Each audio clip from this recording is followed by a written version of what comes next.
when you're dealing with these kind of cases. Okay. As we're walking this path, this is a dangerous discussion path because as we've talked about the animosity between the breakup, the dissension that happens when you go to court, eventually one of these paths can lead to domestic violence. Mm-hmm. And so one of the things that the huge domestic violence community that we work with, we're trying to find ways, how do we eliminate this? How are there areas that we can reduce incidents of domestic violence? I believe the statistics that I read the other day said that 87% of domestic violence cases that occur between families that have children. And so those are things and issues that are born out of how do we care for this child? How do we communicate? How are we getting along so that we don't have these issues? And so is there something that the courts or some of the attorney associations are starting to kind of recognize that if we do earlier intervention, if we start to recognize that there's a greater need for family service interventions or some of the local nonprofits to assist in making sure that our families are better taken care of so that we can reduce those numbers, particularly because, of course, here in Prince George's County, we have the highest number of domestic violence-related cases in the state. Unfortunately, I think... Don't say no. Don't say it. I know. I'm like, I think that there should be, and I'm trying to work personally on getting earlier intervention, but I don't think that the judges understand, because a lot of these judges come from a lot different backgrounds than the people coming through their court system, and they don't understand the background.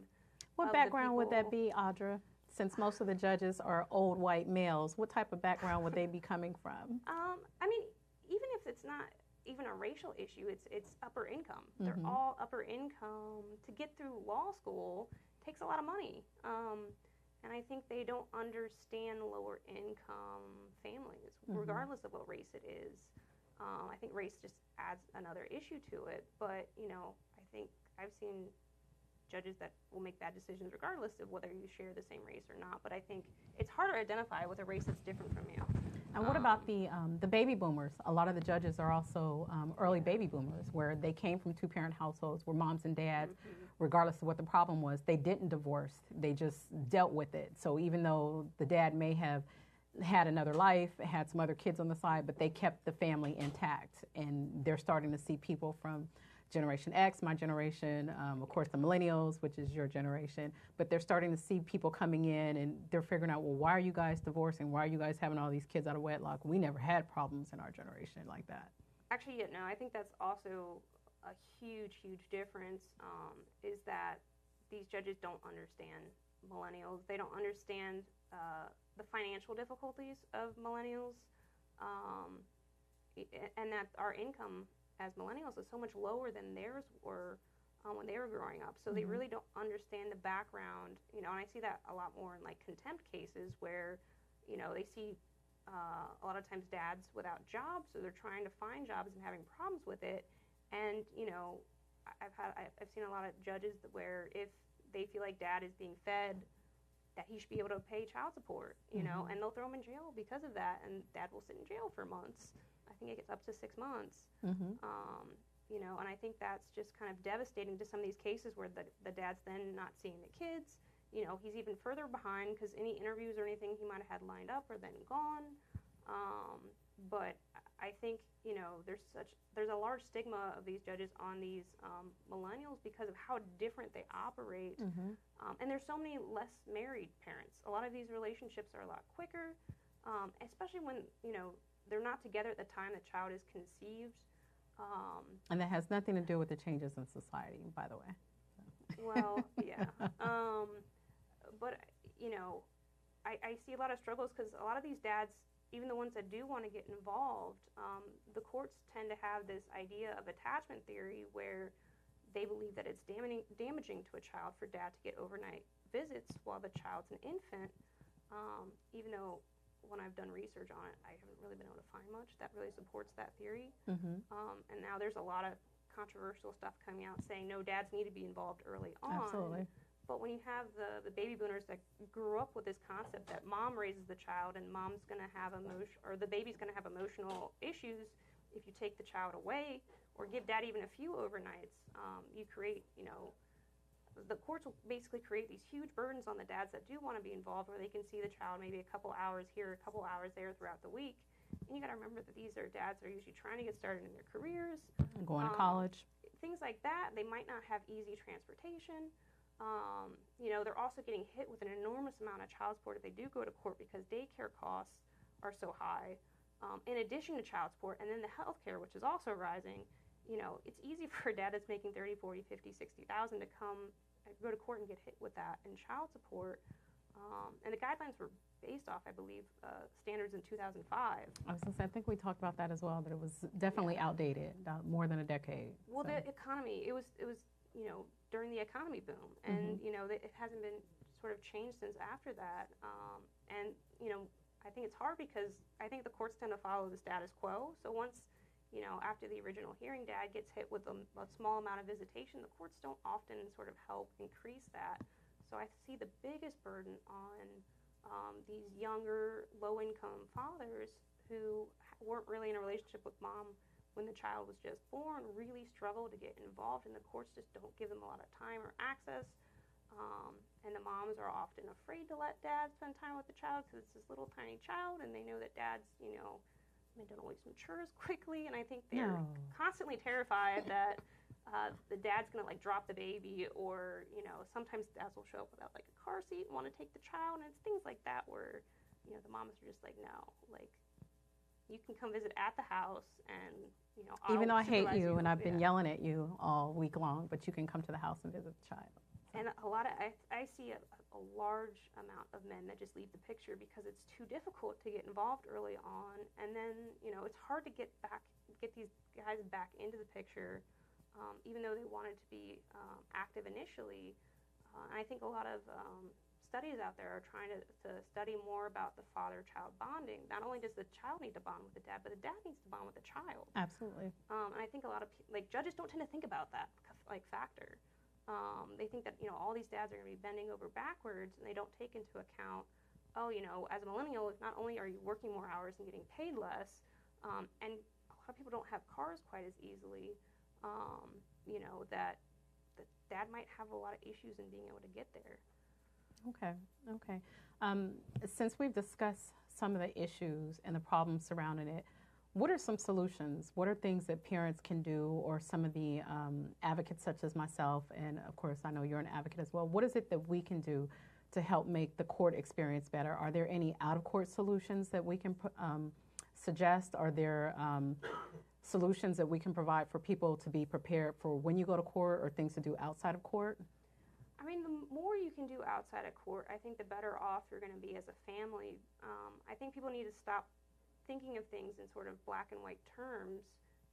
It's my way, or it's no way type. And realizing that even though you might not like the other person, they have issues, they have reasons that they're doing things the way that they are, and sitting down and getting conversation going is so much more effective than going to court in this sort of battle mindset. I think I was talking to a mediator who had done research on the difference in people that come up with their own agreements through the help of mediation and alternative dispute resolution is so much different than those go to court. The kids do better. The parents are often happier in the long run. And the people that litigate, they often are right back in court the next year, because whoever sort of loses just keeps coming back over and over and over again. And who incurs those costs? Of course, both parties. Both parties.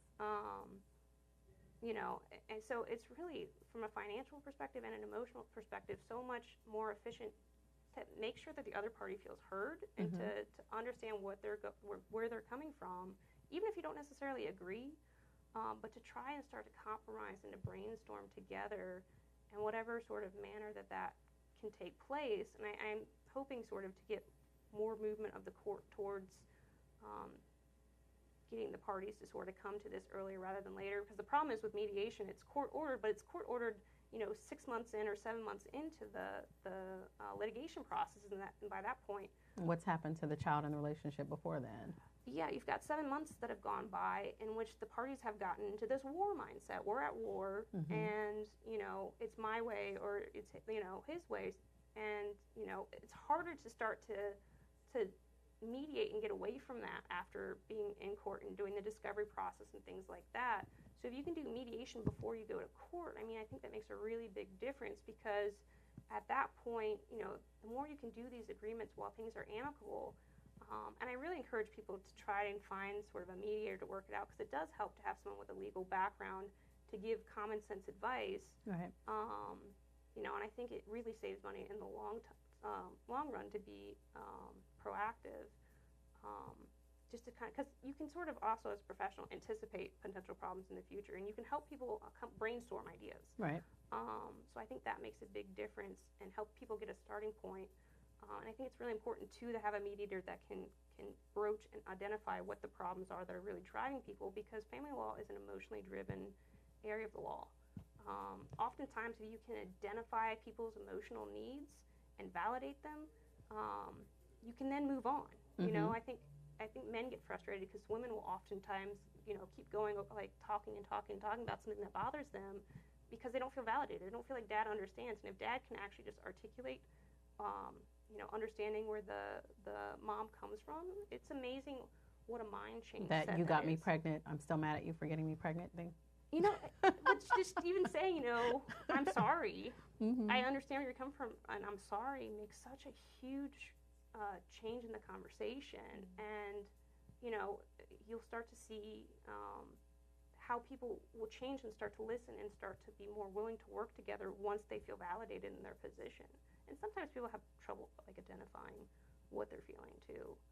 So it's good if you have a mediator or counselor or whatever it is that you want to use to help with that situation. I think that's huge. Okay. I certainly agree with that. There, in a lot of the work that I've done over the years, I run into a lot of women that are angry, and I'm always amazed at how they just keep blowing the fires to fuel the anger. And some of the issues, they could stem from something that happened 6 years ago when the baby was first born and you're no longer together, but it's been 5-6 years past that, but you're still upset that he left the relationship. And so he's going to pay, and so you're going back to court every year to make sure that he's paying, or to tell the court he missed one payment, so you need to show up for a court date. Those are things that I'm often amazed by, but I'm also saddened because, as you mentioned before, you know, there are certain things that the courts can regulate, but there are other things that they can't, things that are essentially outside of their scope, whereas, again, that mental health component, making sure that the person understands, this is why I'm angry, this is why I'm hurt, and this is why I'm taking on the particular actions that I'm taking on, versus, this is what the situation is today, and how can we move forward from this? And so it's really important for us to not only be involved from an advocate standpoint, but to be involved from a family and or friend perspective, that if you see your friend is hurting and you see your friend is constantly going back and forth to court, I mean, the costs are astronomical. I have a couple of friends that have been going back and forth to court, and both of them are easily over $50,000 in debt behind this. And I keep thinking to myself, well, if you've paid $50,000, I wonder how much the mom owes, and how much of that could have gone to that kid's college fund. How much of that could have gone to that private school that you wanted the kid to go to, but again, you're still arguing with the dad over $200 a month because you can't go to school, but you still racked up these court fees and these attorney fees because you're failing to recognize I'm still angry and we're going to court because I'm mad. And that's where I really would like to see, like, the courts won't order family therapy. And I think that has to deal with, like, a health insurance issue and funding, you know, like, insurance companies would love that. They'd love to have mandated court stuff. So. Unfortunately, but I think in the long run, you know, I can't, you know, I see these judges and they'll see the attorney fees and it's, you know, between $50,000 and $100,000, but they won't order family therapy. You know, and I think that's a huge component missing when you've got somebody that still hasn't gotten that closure. Because maybe one mediation session or two mediation sessions isn't going to be enough. You need someone that's a little bit more trained in mental health to figure out what's been bothering this one person that keeps bringing things back. And I think if you can find a really good family therapist that can help provide that closure, because I do see, especially women where the father they left, usually it's the woman that's left, but dad moves on into a happy relationship. And I think a lot of women struggle with that because deep down inside they're feeling insecure, like, what if nobody will love me? That's actually going to be another show, so we'll circle back around that. Yeah, and I see that a lot, but the courts can see it too. And a lot of times they'll go to court and they'll completely waste time and money and they don't understand why the court isn't seeing their side of things. You think maybe they wouldn't be so angry if they were able to let go of some of those things? But, I mean, one of the most interesting parts of being a family law attorney is the psychology behind these cases is just absolutely mesmerizing. People are in so much denial about their issues. Like, and I think that's something the courts don't know how to handle. A lot of women struggle to identify what's bothering them. They know they're angry, they know they're hurt, they know they're mad, but they don't know why. Why? They don't know why. And that's a very difficult thing, even for those that are trained as in mental health. It's still very difficult to understand those issues, and it's hard because even if, as a counselor, you have somebody come in too, but they won't talk about the issues actually going on, which is why family therapy, I think, would be great because you get different points of view. Right. You know, I think there's a huge key there, but oftentimes the brain is naturally defensive to not have to see problems because they're trying to protect the psyche. Avoidance. Mm-hmm. So, and that's probably the biggest problem in family law, because most people, if they know they have a problem, they can get help for it. But if you don't know that you have an issue, or both sides, it's never usually fault just on one side. It's usually on both. But I think often the person that's more in denial is more scared to move towards family therapy and to deal with some of those issues because they're afraid that there's something deeply wrong with them that isn't fixable. And that could possibly cause them to lose their child. That too, but I mean, the nice part about it is there's so much science out there that this stuff is fixable if you get a good therapist that can see the whole picture. But that's why, again, I think mental health and family law really needs to go hand in hand a lot better than it is right now, or else we're not going to know how to handle these situations. Do the courts look negatively upon that if one of the parents tells the judge, well, she's seeing a therapist or he's going to therapy? No, I think the courts generally like it and prefer it because the courts don't want to deal with this. So I think they're happy to kind of have that going on. But sometimes, even if you're seeing a therapist, it doesn't necessarily mean you're getting help, because I know a lot of cases where you might have somebody that again, is in denial about their problems, and as soon as a therapist tries to hit on that, they'll go to a different therapist, which again is why I think it'd really be good for therapists to be able to coordinate with a judge, so a judge can say, no, you need to go through this program. Absolutely. And getting the right options, because there's a lot of different types of therapy, some that are more successful than others, and making sure that the judges are directing maybe the right therapy if it does get to a point where they can court order it. Okay. Or getting it done earlier on in a case before you go to court would really be, hypothetically, the best. Absolutely. Okay, so circling back into, what are some tips for parents that are going into court seeking to work out agreements, whether it be custody and visitation and or child support? Do you have any tips that you can offer? I mean, try to work it out between each other. Don't cut off communication. Go find a mediator or somebody. Try to work out whatever terms you can work out, and where you can't agree, seek the help of a mediator or something to see if you can, flush out the rest of it. There's also things like parenting coordinators too. I don't think I mentioned that. That's an option that you can seek out people that are trained to sort of deal with those situations to help parents come to a resolution where they can't. But yeah, I mean, if you can avoid and settle, that's really the best thing out there, because as soon as you start dealing with family law attorneys, there's a lot of family law attorneys that sort of feed off of their client's anger, and they know that they can generate huge bills. I was going to say that equates to money. Oh, you're angry. Yeah. Let's see how much that's going to cost. and I think there's stuff out there about divorce court and the corruption and all that stuff out there, because there are a lot of attorneys that become the most successful in the field are those that can generate those big bills, and it's because one or both parties are incredibly angry. Is there any reform that should be hopefully coming around the corner to help folks in Maryland? Well, and that's what we're trying to sort of work towards. One of the things that I know that we're trying to work on is to try to get earlier intervention, something that's able to happen, such as having if one of the parties could go at the same time that they're filing something to get a mandatory arbitrator to use sort of mediation type counseling practices, conversational, to get the parties to agree where they can, but where they can't, to have someone that can come up with the final say to say, look, this is what's going to be temporarily in place until until the court can make a decision, which oftentimes people don't get to the final merits hearings until like 9 months later.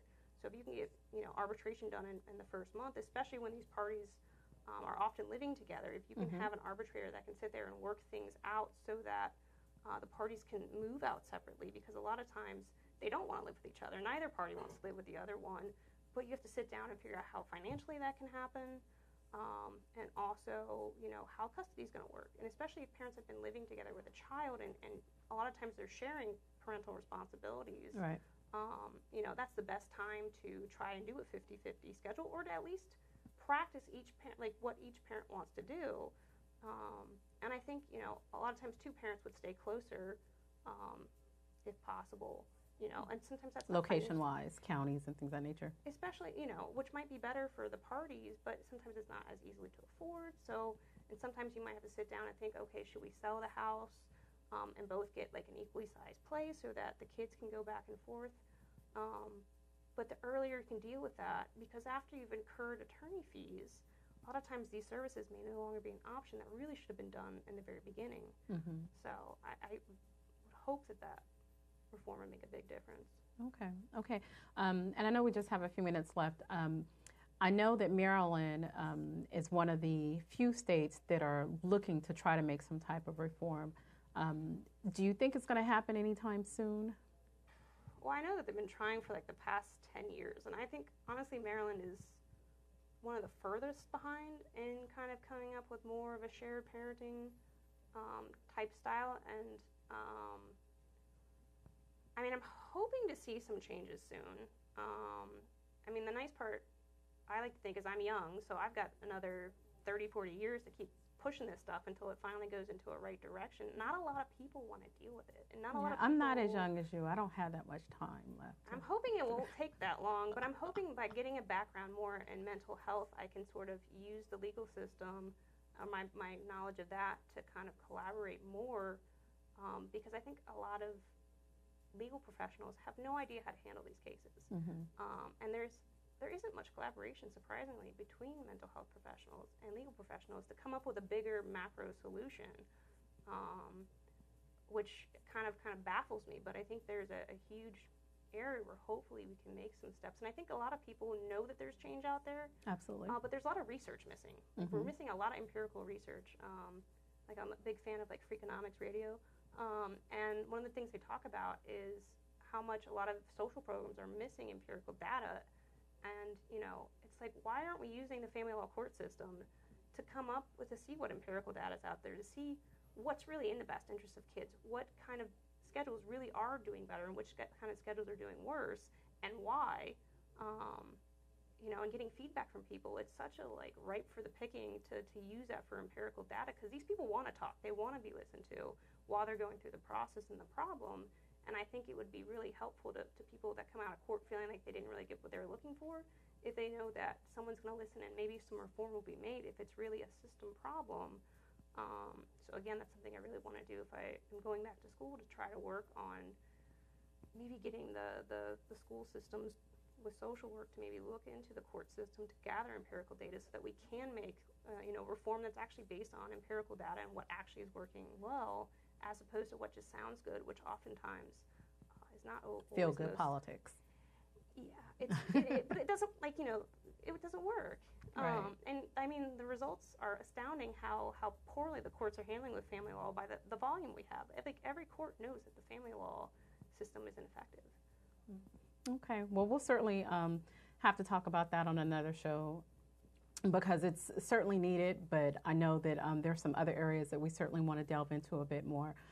But again, I want to say thank you so much for coming out. Appreciate the work that you're doing in the county, and actually the counties in the state, and of course the work that you're doing on behalf of families and parents. And we're going to take a short break, and I'll be back with closing remarks.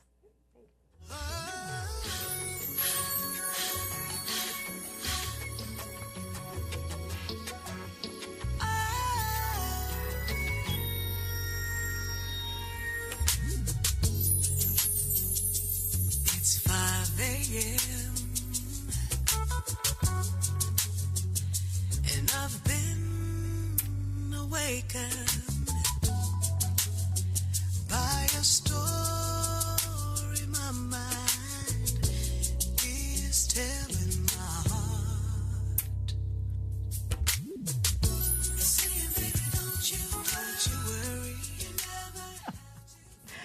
Okay. Thank you so much for watching today's episode of Shaynel's 3 Cents. As I mentioned, we talked on a very numerous number of topics with Audra Petticord. Again, she's a family law attorney here in the state of Maryland. We want to make sure that you have a lot of information and resources available. Please go to our website at www.obfforyou.org. There are very many number of resources with regard to parenting, information on how to get yourself educated about how to raise your child. There are resources for counseling, for mental health, for financial literacy and things of that nature. But again, if we take a larger approach by recognizing the villages, recognizing some of the systems that are out there, a lot of the advocates that work and do this type of work, a lot of the local politicians, this is an election year, and so there are a lot of folks that are out there working to try to make a change, try to make an impact in society. But again, it's certainly going to be up to you to get involved, and it's certainly going to be up to us to make sure that we do the work that is necessary to make positive change in our families. We'll see you back next week at 1:30 for Shaynel's 3 Cents. Remember, you might not like it, but at least you heard it. My spirit healed. It's giving me another lesson. How to keep my faith alive. To get the world I want to see, I just need to close my eyes. Close my eyes and I can turn another world. Fantasy becomes my reality. I never wanna leave. I just wanna live inside my dream.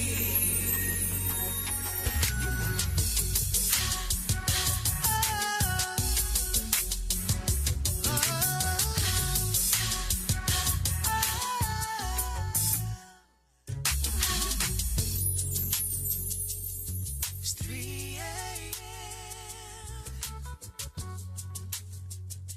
and my soul